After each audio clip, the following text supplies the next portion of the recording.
ইসলামের বিধান যারা মানবে না তারা হলো বেঈমান। ইসলামের কথাগুলো যারা মানবে না তারা হলো কাফের। আল্লাহ রাব্বুল আলামিন সূরাতুল আলে ইমরানের মধ্যে বলেন, ইন্নাল্লাযীনা ইয়াকফুরুনা বিআয়াতিল্লাহি ওয়া ইয়াকতুলুনান নাবিয়্যিনা বিগাইরিল হক ويقتلون الذين يأمرون بالقسط من الناس فبشرهم بعذاب أليم। আল্লাহ রাব্বুল আলামিন বলেন, নিশ্চয়ই যারা কোরআনের বিধান অস্বীকার করে, নবীদেরকে হত্যা করে, নবীর ওয়ারিস যারা কোরআনের কথা বলে, তাদের উপরে জুলুম, তাদের উপরে অত্যাচার, তাদের উপরে নির্যাতন করে, তারা হলো পিতৃ পরিচয়হীন অবৈধ সন্তান। জন্মের সময় তাদের বাবা ঘরের মধ্যে ছিল না। মুসলমান ভাইরারে আমার, গভীর মনোযোগ দিয়ে শুনবেন, তাহলে বোঝা গেল কোরআনের বিধান যারা মানবে না তারা হলো কাফের। নবীর ওয়ারিস যারা, যাদের উপরে জুলুম যারা করবে তারা হলো কাফের। নবীর ওয়ারিস আলেম ওলামা, আল্লাহ রসুল বলেছেন আল ওলামা ওয়ারাসাতুল আম্বিয়া। আলেম ওলামাদের উপরে যারা জুলুম করবে, আলেম ওলামাদের উপরে যারা নির্যাতন করবে, আলেম ওলামাদের উপরে যারা অত্যাচার করবে, ঘর বাড়ি ছাড়া করবে, তারা হলো পিতৃ পরিচয়হীন অবৈধ সন্তান। জন্মের সময় তাদের বাবা ঘরের মধ্যে ছিল না। এরকম করে বলে বলে হঠাৎ করে আল্লাহর নবী, বিশ্ব নবী রাস্তা দিয়ে হাঁটতেছিলেন। হঠাৎ করে ওলীদ ইবনে মুগীরা আল্লাহর নবীকে রাস্তার মধ্যে দাঁড় করালেন। আল্লাহর নবী মুহাম্মদুর রাসূলুল্লাহ সাল্লাল্লাহু আলাইহি ওয়াসাল্লামকে ডাক দিয়ে বললেন, ও মুহাম্মদ, কোথায় যাচ্ছ? কোরআনের দাওয়াত আজ থেকে আর দেওয়া যাবে না, কোরআনের কথা বলার যাবে না। কারণ কি? আল্লাহর নবী যখন বললেন কেন দেব না, কোরআনের দাওয়াত কেন দেব না, ওলীদ ইবনে মুগীরা বলল, আমাদের লিডার আবু জেহেল তিনি নিষেধ করেছেন আজকের থেকে কোরআনের দাওয়াত যাতে করে মুহাম্মদ দিতে না পারে। আল্লাহর নবী বিশ্বনবী বললেন, রে ওলীদ ইবনে মুগীরা, তুমি কি জানো না আমার গায়ে বিন্দু পরিমাণ রক্ত থাকতে আমি আল্লাহর বিধান থেকে বিন্দু পরিমাণ পিছপা হব না, আমার জীবন চলে যাবে, তারপরেও আমি কাফেরদের সামনে মাথা নত করব না। ওলীদ ইবনে মুগীরা এখন চিন্তা করলো, না না, এখনই ওকে স্তব্ধ করে দিতে হবে। মুহাম্মদের গলার মধ্যে ছুরি ধরলো আর বলল, ও মুহাম্মদ, এখন থেকে যদি তুমি কোরআনের দাওয়াত দাও, ইসলামের দাওয়াত দাও, আল্লাহর দিকে যদি তুমি মানুষদেরকে ডাকো, তাহলে অবশ্যই অবশ্যই আমি তোমাকে কল্লা দ্বিখণ্ডিত করব, আমি তোমাকে মেরে ফেলবো।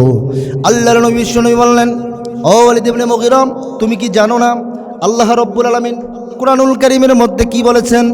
ইন্নাল্লাযীনা ইয়াকফুরুনা বিআয়াতিল্লাহি ওয়া ইয়াকতুলুনান নাবিয়্যিনা বিগাইরিল হক ওয়া ইয়াকতুলুনাল্লাযীনা ইয়া'মুরুনা বিল কিসতি মিনান নাস ফাবাশশিরহুম বিআযাবিন আলীম।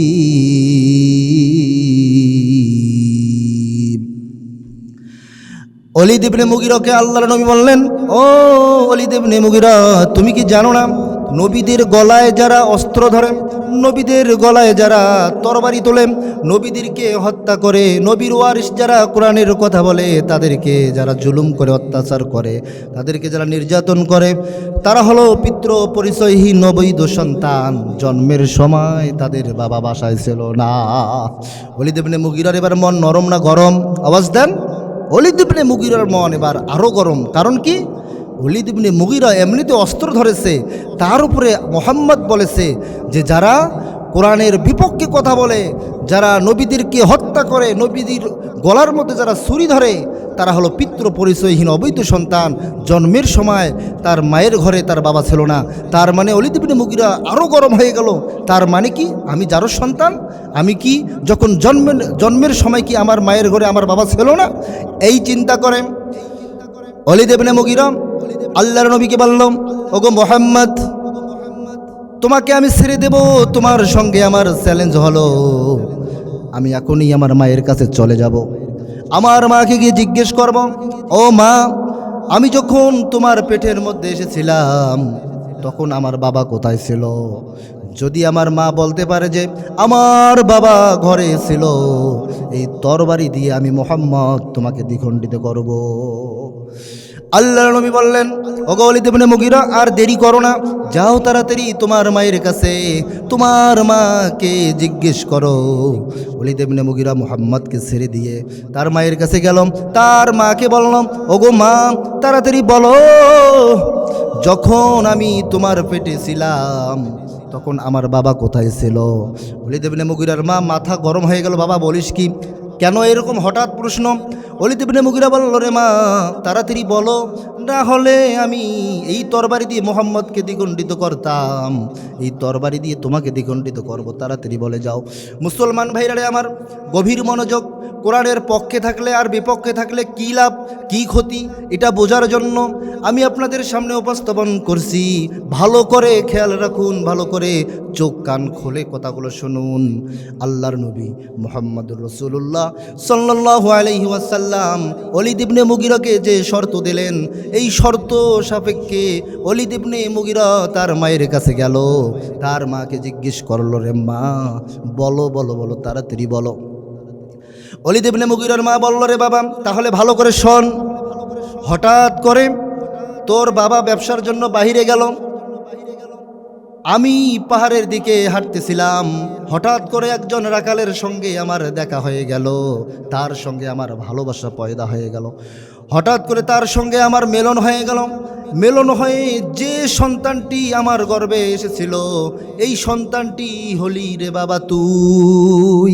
আজকে বোঝা যায়, যারা কোরআনের বিপক্ষে কথা বলে, যারা হাদিসের বিপক্ষে কথা বলে, যারা আল্লাহ এবং আল্লাহ রসুলের বিপক্ষে কথা বলে, যারা আলেম ওলামাদের বিপক্ষে কথা বলে, বুঝতে হবে তাদের জন্মের সমস্যা আছে, তারা হলো পিতৃ পরিচয়হীন অবৈধ সন্তান। কথা বলেন ঠিক কিনা? মুসলমান ভাইরা আমার, গভীর মনোযোগ দিয়ে শোনেন। ওলীদ ইবনে মুগীরা তার মাকে বলল, রে মা, তাহলে আমি বুঝলাম মুহাম্মদের কথা সত্য, তবে এটা কথা তো আমি বুঝলাম না। যখন তোমার সঙ্গে রাখালের সহবাস হলো, তোমার সঙ্গে যখন রাখালের মত বিনিময় হয়ে গেল, ভালোবাসা হয়ে গেল, যখন আমি তা তোমার গর্ভের মধ্যে আসলাম, এই সময়ে মুহাম্মদ কেমনে জানলাম? তখন বলল, বাবারে, আমি তো জানি না। তাহলে এবার ওলীদ ইবনে মুগীরা তার মার কাছ থেকে বিদায় নিয়ে আল্লাহর নবী, বিশ্ব নবীর কাছে গিয়ে বলল, ওগো মুহাম্মদ, এবার উত্তর দাও, তোমার কথা সত্য ঠিক আছে, কিন্তু আমার মা যখন রাখালের সঙ্গে অবৈধ সম্পর্ক করলো, তখন তুমি কেমনে দেখলা? আল্লাহর নবী বললেন, রে ওলীদ ইবনে মুগীরা, তুমি কি জানো না আল্লাহ রাব্বুল আলামিন কুরআনুল কারীমের মধ্যে সূরাতুল আলে ইমরানের মধ্যে সুন্দর করে বলে দিয়েছেন, ইন্নাল্লাযীনা ইয়াকফুরুনা বিআয়াতিল্লাহি ওয়া ইয়াকতুলুনান নাবিয়্যিনা বিগাইরিল হক ওয়া ইয়াকতুলুনাল্লাযীনা ইয়া'মুরুনা বিল কিসতি মিনান নাস ফাবাশশিরহুম বিআযাবিন আলীম।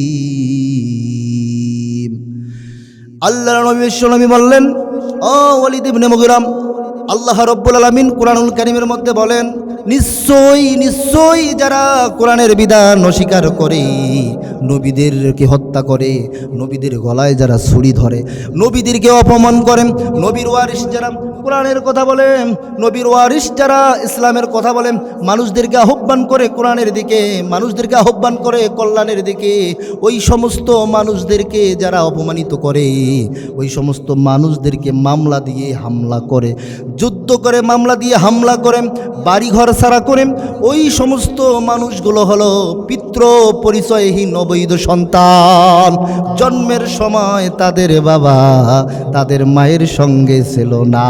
তার মানে বোঝা যায় আজকে আলেম ওলামাদের উপর যারা জুলুম করে, আলেম ওলামাদেরকে যারা হত্যা করে, আলেম ওলামাদেরকে যারা বিনা দোষে ফাঁসির কাস্টে ঝোলায়, বুঝতে হবে তাদের জন্মের সমস্যা আছে, ঠিক কি না আমার ভাইরা?